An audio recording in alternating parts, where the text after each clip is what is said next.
Have you ever scrolled through social media and stumbled upon someone's profile? A friend, a colleague, someone you know exists in the world, yet their digital presence is frozen in time. Last post from 2 years ago, maybe 3, maybe nothing at all, except a profile picture that seems to say, I exist, but barely. This isn't just digital minimalism or a passing phase of disconnection. This is something deeper, more psychologically complex than most people realize. The choice to remain invisible in a world built on visibility affects millions of people in ways that fundamentally reshape how they experience identity, process belonging, and navigate an increasingly performance-driven culture. Understanding this psychology reveals something uncomfortable about modern existence itself, how easily we can lose ourselves in the need to be seen, and how difficult it becomes to find authenticity once we've stopped performing entirely. When researchers examine the behavioral patterns of people who abstain from social media posting, they discover something fascinating. These individuals aren't simply passive or technologically resistant. They're making an active psychological choice, often unconsciously, to protect something they perceive as sacred. Their minds have learned to associate digital sharing with a particular kind of loss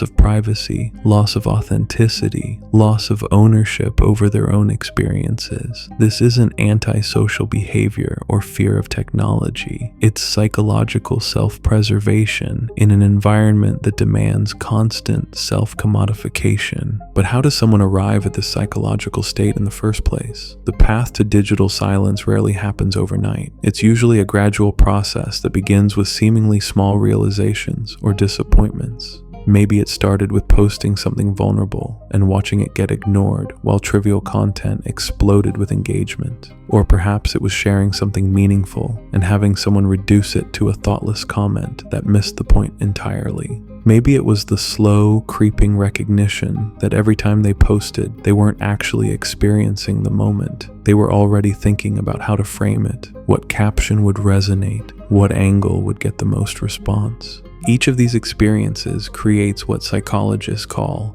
learned inhibition. The brain starts associating social media sharing with diminishing returns. Vulnerability leads to exposure without intimacy. Authenticity gets misunderstood or weaponized. Joy becomes performance anxiety. Over time, protective mechanisms develop automatically. The mind tells the person to share less, curate more carefully, eventually stop posting altogether. These aren't conscious decisions in the traditional sense. They're survival responses designed to prevent future emotional injury in a space that feels increasingly unsafe. But what begins as protection gradually becomes complete withdrawal. The same boundaries built to keep exploitation out also keep potential genuine connection from forming. The person finds themselves in a peculiar psychological position, present on the platform but absent from participation, observing but never engaging, watching life unfold for others while their own digital existence remains static. People who don't post often develop an incredibly acute awareness of social media's mechanics and psychology. They become expert observers of digital behavior, noticing patterns that active participants completely miss. They see how people craft online personas that bear little resemblance to their actual lived experiences. They recognize when someone's happiness posts emerge from desperation for validation rather than genuine joy. They pick up on the subtle competitions, the humble brags disguised as gratitude, the performative vulnerability that's really just another form of calculated image management. This heightened perception becomes both a gift and a burden. When you can see through the artifice of social media performance, it becomes much harder to participate in it yourself. The authenticity you crave feels impossible to achieve in a medium fundamentally built on curation and display. The irony is profound. Those who most deeply understand the psychological cost of digital inauthenticity often become the least able to engage in the very spaces ostensibly designed for human connection. They wait for a version of social social media that doesn't exist, one where sharing doesn't require performance, where vulnerability isn't currency, where moments can be documented without being diminished. But while they're waiting for this impossible standard, they often appear disconnected or judgmental to others, creating the very isolation they're trying to avoid through their withdrawal. The internal world of someone who doesn't post is rich and contradictory. When external digital expression disappears, internal processing becomes more intense and elaborate. They experience things deeply, but have nowhere to express those experiences in the way their culture now expects. They witness beautiful moments, but feel a strange prohibition against documenting them. They develop opinions and insights, but lack the primary outlet most people use to process and share thoughts. This inner landscape becomes both refuge and prison, a place where they can be completely authentic without the pressure of performance, but also where thoughts can spiral without the reality checks that even flawed social feedback provides. Without the feedback loop that social media offers, however problematic, they lose the ability to calibrate whether their perceptions of digital culture align with how others experience it. Without regular digital interaction to challenge their perspectives, thinking patterns about social media and self-presentation can become increasingly rigid. The mind creates its own echo chamber, reinforcing beliefs about digital superficiality and their own moral superiority for abstaining from it. What starts as a legitimate critique of performative culture evolves into a kind of self-imposed digital isolationism. The more they avoid posting, the more foreign the act becomes, until even the thought of sharing something feels deeply uncomfortable or even impossible. Digital culture has added complex new dimensions to this psychological experience that previous generations never faced. Social media provides a constant, relentless stream of other people's documented lives, celebrations, achievements, connections, experiences, all carefully curated to create narratives of fulfillment and success. They scroll through vacation photos, graduation celebrations, relationship milestones, career announcements, feeling like anthropologists studying a culture they can observe but never truly participate in. The comparison becomes unavoidable and psychologically painful. Everyone else seems to navigate this digital performance effortlessly, sharing just enough to maintain connection without apparently losing authenticity. Meanwhile, every potential post feels like an impossible calculation. Too much information versus too little, genuine expression versus attention-seeking, meaningful content versus trivial noise. The cognitive load of trying to post correctly becomes so overwhelming that not posting at all feels like the only viable option. Yet paradoxically, not posting creates its own form of unwanted visibility. Their absence becomes noticeable in ways that posting never would. Friends start asking if they're okay, if something happened, why they never share anything. The silence that was supposed to protect them becomes its own form of statement, interpreted by others as judgment, aloofness, depression, or hidden struggle. They become defined by their absence rather than their presence. The relationship with their own experiences becomes complicated when someone stops posting entirely. Without the external validation loop that social media provides, they must find internal meaning in moments. Joy needs to be self-affirming rather than socially confirmed. Achievements feel hollow when they can't be shared in the way culture now expects.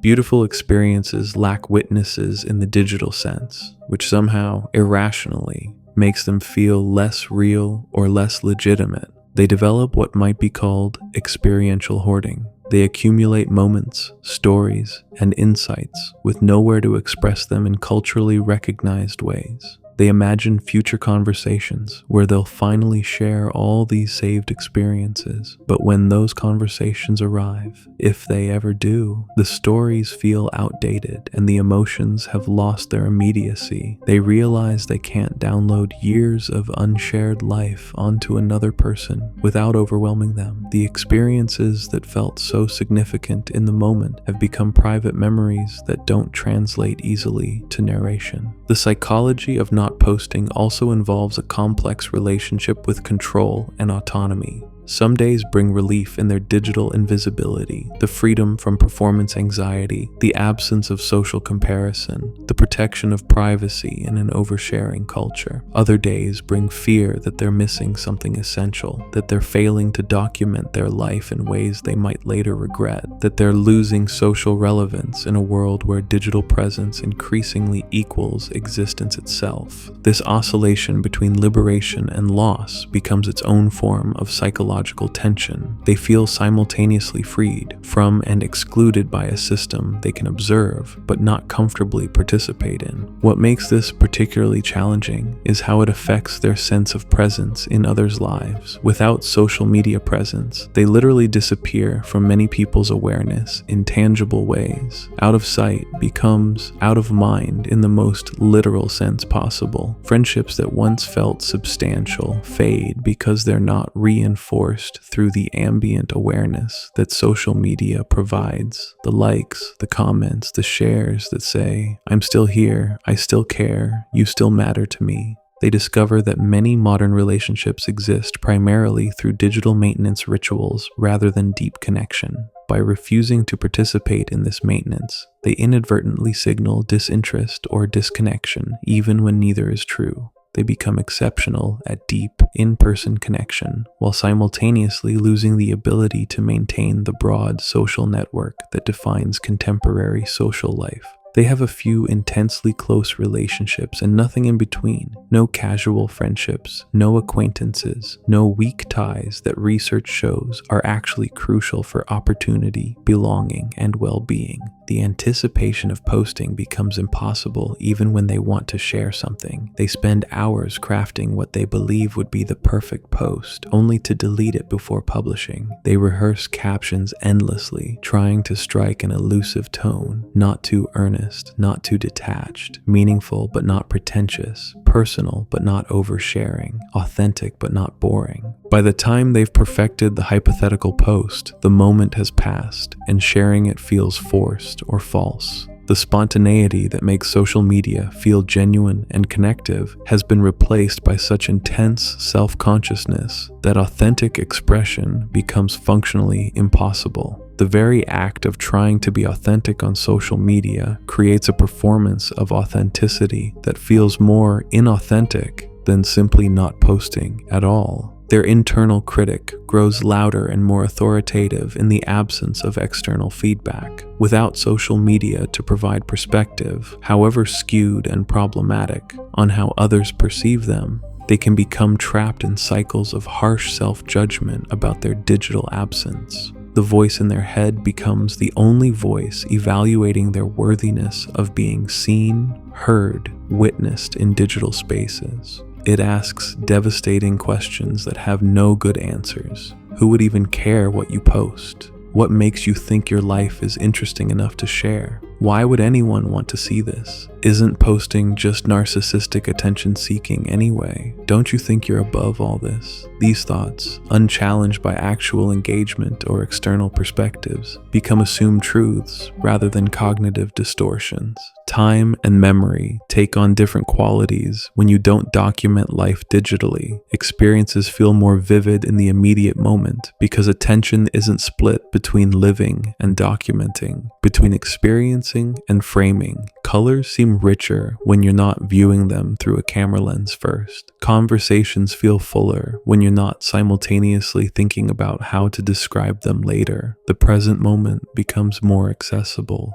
Yet those same experiences also feel more ephemeral, less anchored to external memory structures. Without digital documentation, memories fade faster than they do for regular posters. Events that seemed significant at the time disappear from consciousness more easily because there's no photo to trigger remembering, no post to mark the moment in time, no digital artifact to revisit. The trade-off between presence and preservation becomes uncomfortably real. Yet within this seemingly isolated psychological landscape, something remarkable often emerges. The absence of external validation forces a confrontation with internal values and identity that most people never experience. Without the constant feedback loop of likes, comments, and social affirmation, they must develop their own sense of what matters, what's worth doing, what gives life meaning independent of social recognition. This can lead to profound clarity about identity separate from social perception. They discover what they actually enjoy versus what they thought they should enjoy to impress others or fit in digitally. They pursue interests that are genuinely their own, not influenced by what performs well on platforms or what's currently trending. They develop hobbies, passions, and perspectives that are uncontaminated by the need for external validation or the pressure to document for an audience. In many ways, they know themselves more authentically than people whose identity is continuously shaped and reshaped by social media feedback. Their sense of self is more stable, less dependent on external affirmation, more internally referenced. This deep self-knowledge creates an interesting paradox. While they struggle with digital connection and maintaining broad social networks, they often possess remarkable insight into the psychology of social media itself. Having observed these platforms from the outside for so long, they understand the mechanics of digital performance, validation seeking, and identity construction in ways that active participants might miss entirely. They can see the dopamine loops that drive compulsive posting. They recognize the validation addiction that keeps people refreshing their feeds. They understand the identity fragmentation that comes from maintaining multiple online personas.